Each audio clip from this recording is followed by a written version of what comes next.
आइए कुछ महत्वपूर्ण समाचारों पर चर्चा करें। अभी अभी जब मैं समाचारों का अध्ययन कर रहा था तो बड़े अजीबोगरीब रोचक समाचार मिले। सबसे पहला एक बड़ा रोचक समाचार ये मिला कि हमास को समाप्त करने के लिए इजराइल एकदम क्रूरता पर उतारू हो गया था। जो मुस्लिम देश हमास को समर्थित कर रहे थे उन पर हमले शुरू किए। पर आज इजराइल ने सबसे बड़ी गलती कर दी।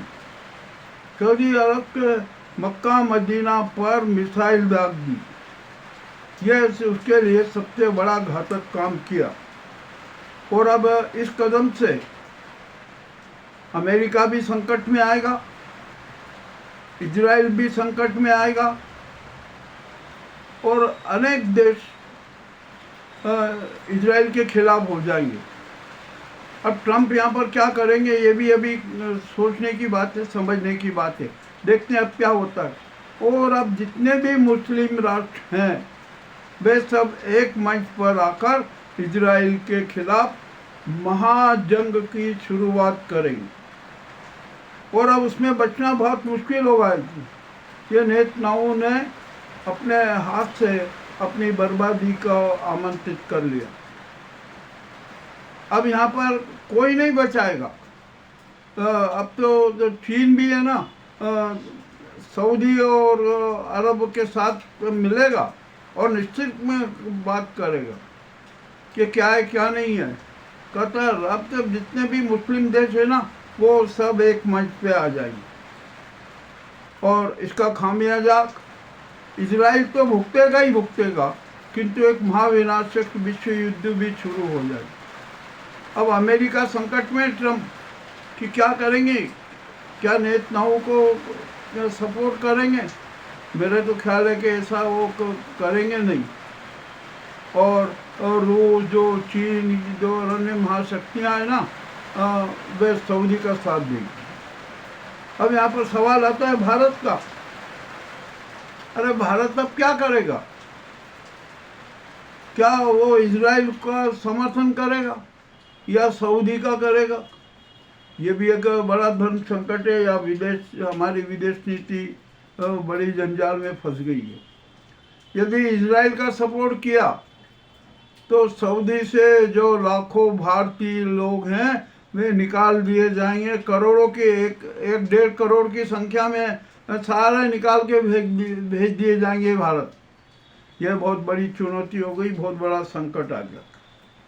और ये इजराइल है ना, ये नाऊ अब कुछ समझना बहुत मुश्किल है। अब नाऊ को कहीं का भी समर्थन नहीं मिलेगा। अरे तुमने क्या किया? जो मक्का मदीना के वो धार्मिक आस्था का केंद्र है उस पर आपने क्यों हमला किया? मिसाइल क्यों दागी? ये तो अधर्म है, यह आपका उन्माद है और अब आपने जो उन्माद किया है उसकी सजा आपको मिलेगी। अब आइए हम दूसरी बात करते हैं। ये मोदी और अडानी का जो खेल है ना, अब वो सब उजागर हो गया। अभी अभी जो समाचार जब मैं देख रहा था तो मुझे एक बड़ी अच्छी सूचना मिली कि गौतम अडानी को 1 रुपये में 1030 एकड़ जमीन सरकार ने दे दी और वो भी 35 साल की लीज पर। अब सच क्या है क्या नहीं है ये तो सब सामने उजागर आएगा। और किंतु मज़ेदारी की बात ये है कि जो जमीन दी गई है ना उसमें सागवान के पेड़ है, बम्बूल के पेड़ है, अरे बहुत हरियाली वाली क्षेत्र है। और ये बिहार में हुआ। अब ये मामला जैसे ही सच सामने आएगा, अब तो सुप्रीम कोर्ट को भी यहाँ पर इसकी जांच करना पड़ेगी, SIT बनाना पड़ेगी कि देखें कि ये क्या हुआ। जबकि नियम है लीज का 30 साल का, तो 35 साल की लीज कैसे दे दी, ये भी मामला उठेगा। और जिसकी कीमत 2000 करोड़ रुपया हो सकती है वो 1 रुपये में कर दी। ये क्या नाटक हुआ? मामला अति रोचक है। अब तो सीजीआई को ही खुद संज्ञान ले लेना चाहिए कि जमीन घोटाले की हम जांच करेंगे।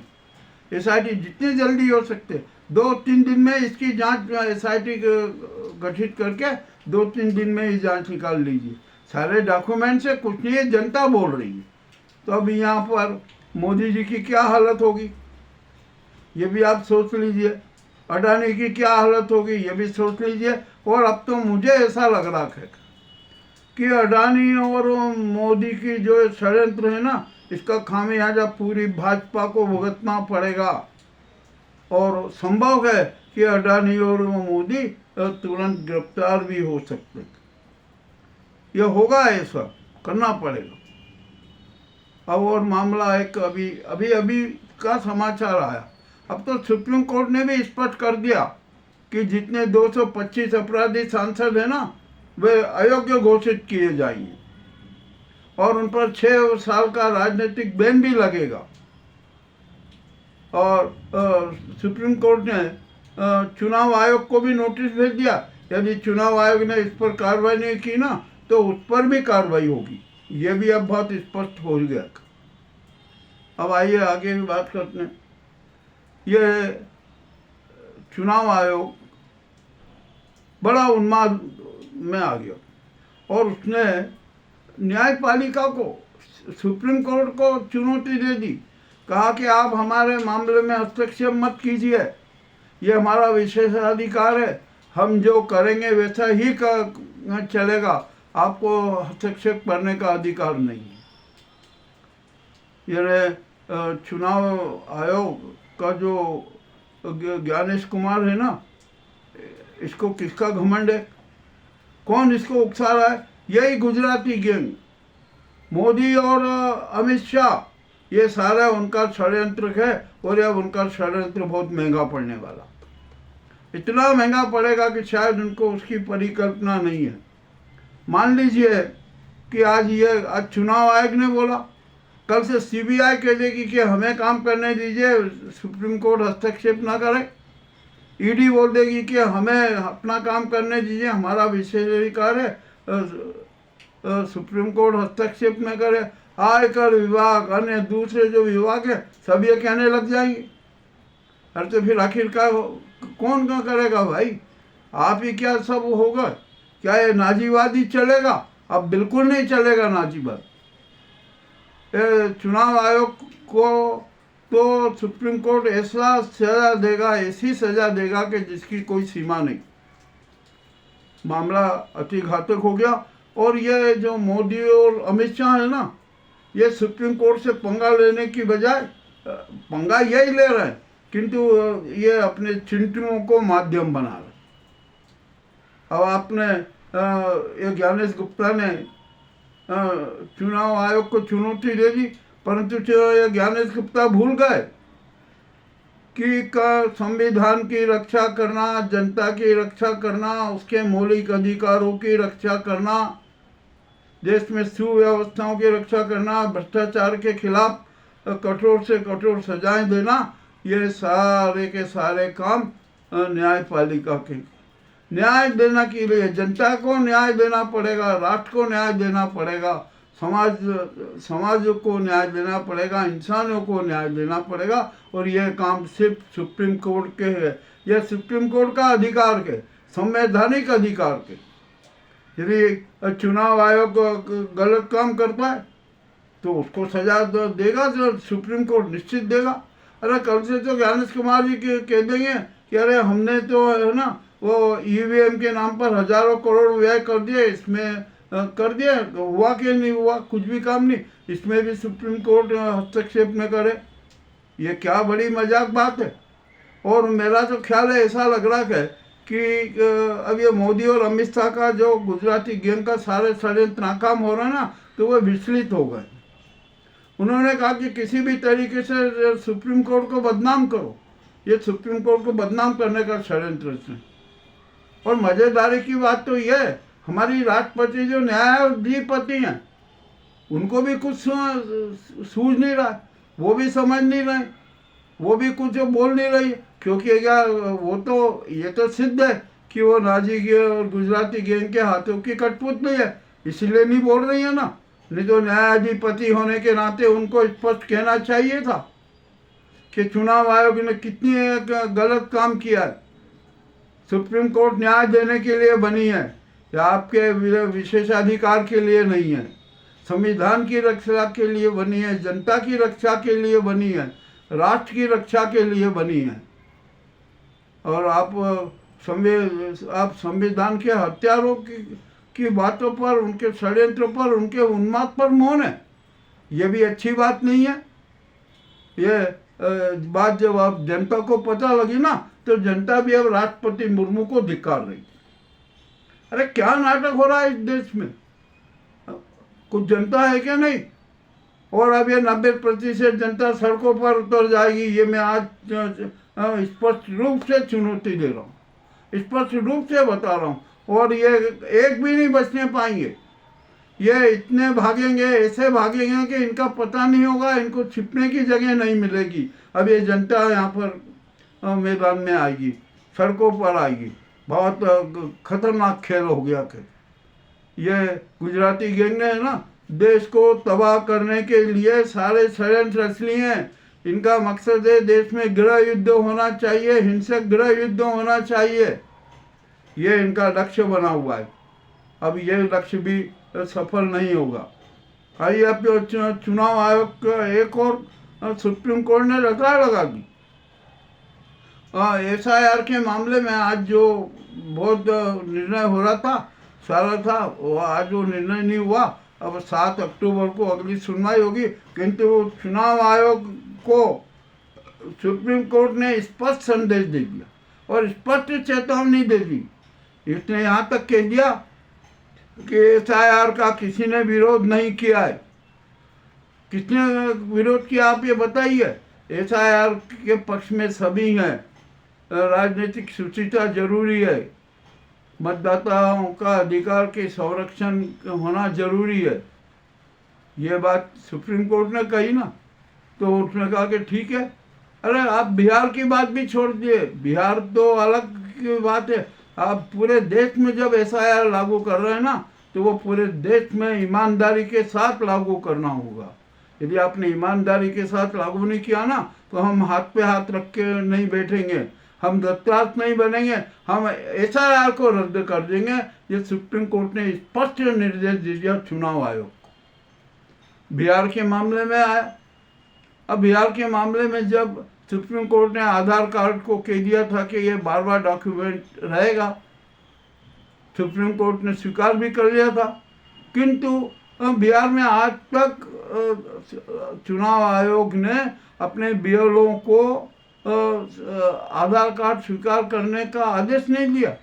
और जिन BLO ने आधार कार्ड के आधार पर मतदाता सूची में संशोधन किया ना, उनके खिलाफ उनको शो का नोटिस दे दिया कि आपने कैसे स्वीकार कर लिए और इस प्रकार की गड़बड़ियां कर दी। अब जब चुनाव आयोग के वकील के साहब ऐसा नहीं हुआ, तो कपिल सिब्बल ने सारे डॉक्यूमेंट रख दिए। अरे जो BLO के जो उस पर दस्तखत हैं, आप निर्वाचन अधिकारी के दस्तखत हैं और नोटिस जारी हो गए, और आप फिर झूठ बोलो। ये तो मोदी गैंग ही है ना, जो संसद में झूठ बोल सकती है, लाल किले की प्राचीर से झूठ बोल सकती है, और जनसभाओं में झूठ बोल सकती है, जनता को भ्रमित कर सकती है। तो यही जो नाजी गैंग का बंधुआ मजदूर है ना, ज्ञानेश गुप्ता, ये सोच रहा था कि मैं सुप्रीम कोर्ट को भी भ्रमित कर दूंगा। परंतु सुप्रीम कोर्ट को भ्रमित करना इतना आसान नहीं है। सुप्रीम कोर्ट ने खुला कट पकड़ लिया और स्पष्ट निर्देश दे दिए कि यदि कहीं बार भी किसी भी राज्य में SIR में जरा सी भी गलती हुई, जरा सा भी पक्षपात नजर आया, तो हम उस राज्य में SIR रद्द कर देंगे। मामला बड़ा अति रोचक हो गया। क्या किया जाए यहाँ पर, कि क्या हो रहा है इस देश में।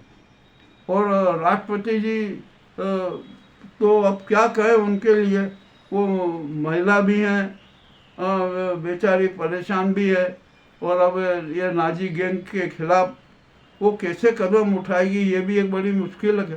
परंतु अब तो उठाना पड़ेगा, क्योंकि जनता बागी हो गई। वह राष्ट्रपति अब जनता के साथ खड़ी हो जाए। और आज और ये समाचार सुनने के बाद वे इसी समय राष्ट्रपति शासन लागू कर दें, ये नाजी गैंग और गुजराती गैंग के है ना सारे षड्यंत्र नाकाम हो जाएंगे। और जो इनके जो दल्ले हैं ना, जो भारत को लूटने का नाटक मचा रहे हैं, वो सारा षड्यंत्र समाप्त हो जाएगा। और राष्ट्रपति जी को ऑर्डर देना चाहिए कि बिहार में 1 रुपये में 1030 एकड़ जमीन अडानी को कैसे दी गई, क्यों दी गई, जबकि बिहार में बेचारे बेघर बार लोग हैं जिनको अपनी झोपड़ी के लिए जमीन चाहिए, उनको आप दे नहीं रहो। और एक अडानी को 1 रुपये में 1030 एकड़ जमीन दे रहो, जिसमें हरे भरे वृक्ष हैं। ये ऐसा नाटक क्या। तो राष्ट्रपति को तुरंत आदेश देना चाहिए, सुप्रीम कोर्ट को, सीजीआई को कहना चाहिए कि आप एसआईटी गठित करके तुरंत संज्ञान लें और 3 दिन में इसका परिणाम दें, और जो भी जिसने अपराध किया है ना उसको गिरफ्तार किया जाए, ये भी आदेश दें। अब जो सुप्रीम कोर्ट की तो महिमा है ना, उसका सुप्रीम कोर्ट बने इसीलिए कि संविधान की रक्षा को, ना राष्ट्र की रक्षा हो, समाजवाद की रक्षा हो, कानून की रक्षा हो, सनातन धर्म की रक्षा को, इंसानों के जो भारतीय नागरिकों के मौलिक अधिकार है उनकी रक्षा को, सुप्रबंध हो राष्ट्र में, तो सुरक्षा की व्यवस्था को, ये इसीलिए तो सुप्रीम कोर्ट बनी है। मगर ये तो नाजी गुजराती गैंग है ना, सुप्रीम कोर्ट को भी खत्म करना चाहती है, भारत की न्याय विधा को भी समाप्त करना चाहती है। जो इनका जो साथी षड्यंत्र है ना, अब सब उजागर हो गया। अब इनका एक भी षड्यंत्र काम में नहीं आएगा। और ये मोदी जी जो इवेंट, चाहे जितने इवेंट कर रहे, सारे इवेंट फ्लॉप हो जाएंगे। अब आप तो जनता धिक्कार रही है, खुलेआम धिक्कार रही है। अब आप जहाँ जाओगे वहाँ पर विरोध होगा, और ऐसा विरोध होगा कि आपको शर्म आने लगेगी। पर ये तो बहुत बेशर्म है, इनको शर्म आती नहीं है। ये नाजीवादी है ना, जो नाजी तत्व रहते हैं ना, उनको कभी शर्म नहीं आती। ये भी सिद्ध हो चुका है। अभी जो ये कड़वे समाचार जो हमने प्रस्तुत किए हैं ना, ये जनता के सामने है। तो अब ये नाजी गुजराती गैंग का जो हमने कहा था ना कि ये बुझता दीपक पे भपक रहा है, तो ये अडानी का एक और मामला उजागर हो गया। तो अब सब काम बिगड़ जाएगा। अब मोदी जी तिहाड़ पति बनेंगे, निश्चित बनेंगे, कोई नहीं रोक सकता। ये राष्ट्रपति बनने चले थे, मुर्मू को हटाकर राष्ट्रपति बनने का सपना देख रहे थे। अब उनका ये सपना समाप्त हो गया। अब तो नरेंद्र मोदी, अमित शाह ये है ना तिहाड़ पति के रूप में नजर आएंगे। एक बात और, ये सुप्रीम कोर्ट ने जो डिग्री नरेंद्र मोदी की डिग्री प्रसारित की थी ना, उसको फेक डिग्री घोषित कर दी, जालसाजी वाली डिग्री घोषित कर दी। ये बहुत बड़ा अपराध है, और इस अपराध में मोदी को तो हो सकता है कि शायद जल्दी से जल्द गिरफ्तार कर लिया जाए, अमित शाह को गिरफ्तार कर लिया जाए, क्योंकि डिग्री का प्रसारण उन्होंने किया था। अरे इसका मतलब ये हुआ कि तुमने सारा षड्यंत्र रचा, देश के युवाओं के साथ, देश की न्याय व्यवस्थाओं के साथ, देश की शैक्षणिक व्यवस्थाओं के साथ इतना बड़ा धोखा किया कि जिसकी कोई सीमा नहीं। अब आपको इस देश में रहने का अधिकार नहीं है। अरे इतनी जलालत भरी जिंदगी जी रहे हो, शर्म आ जाना चाहिए। यदि तनिक भी शर्म हो ना तो तुरंत पद से हट जाना चाहिए। और इतनी जलालत भरी जिंदगी जीने के बाद तो जीवन जीना ही व्यर्थ है। आपने मोदी, अमित शाह तो इतने बदनाम हो चुके हैं, इतने बदनाम हो चुके हैं कि जिनकी कोई सीमा नहीं। मगर इनकी चमड़ी है ना गैंडे से भी 1000 गुना मजबूत। इनका कोई असर नहीं होता है। अब तो असर होगा, निश्चित होगा। जनता सड़कों पर आएगी, सड़कों पर उतर गई, इनको पकड़ेगी कि कहाँ। अब ये देखते हैं मोदी जी कहाँ कहाँ जाते हैं, कहाँ कहाँ रोड शो करते हैं, और रोड शो में भी हालत खराब होगी। अरे देश के साथ गद्दारी क्यों कर रहे हो? अरे जयचंद मत बनो भाई। क्यों जयचंद बनते हो? क्यों शातिर शैतान बनते हो? क्यों दरिद्र बनते हो? क्यों शातिर शिकारी बनते हो? राष्ट्र का शिकार करो, जनता का शिकार करो, व्यवस्था का शिकार कर रहे हो, न्याय व्यवस्था का शिकार कर रहे हो, सनातन धर्म का शिकार कर रहे हो अपने सत्तावादी स्वार्थ के लिए। ऐसे लोगों को तो डूब मरना चाहिए चुल्लू भर पानी में, परंतु वो नहीं, ऐसा नहीं करेंगे। वो तो और कोई नया इवेंट लाएंगे, करे ये हो गया वो हो गया, मगर अब कोई भी इवेंट चलने वाला नहीं।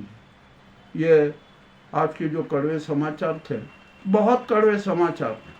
और अब तो मोहन भागवत जी को भी सीख ले लेना चाहिए।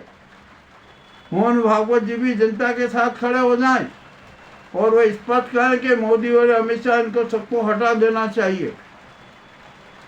आपको जो राष्ट्र के प्रेम है, राष्ट्र प्रेम है ना, राष्ट्रवाद से प्रेम है ना, तो जनता के साथ जो खिलवाड़ कर रहे हैं, जो जनता के साथ धोखाधड़ी कर रहे हैं, आप उनके सामने आत्मसमर्पण कर लो।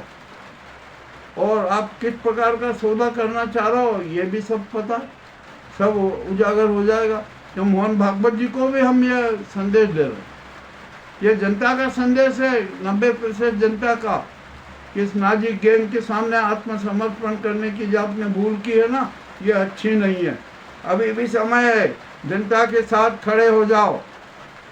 और 17 तारीख को तो पूरा देश आंदोलन करे, सारा हर प्रदेश से जनता उमड़े दिल्ली में और घेराव करे और इनका है ना अंतिम संस्कार करने की प्रक्रिया शुरू कर दे। ये बड़ा कड़वी बातें मैंने कही है, निश्चित बुरा लगेगा, मैं सबको बुरा लगेगा। जो नाजी गैंग है ना, उसको, उसके चिंटुओं को, उनके बंधुआ मजदूरों को, इनको सबको बुरा लगेगा। और सबसे ज़्यादा बुरा तो मोदी को भी मीडिया को लगेगा।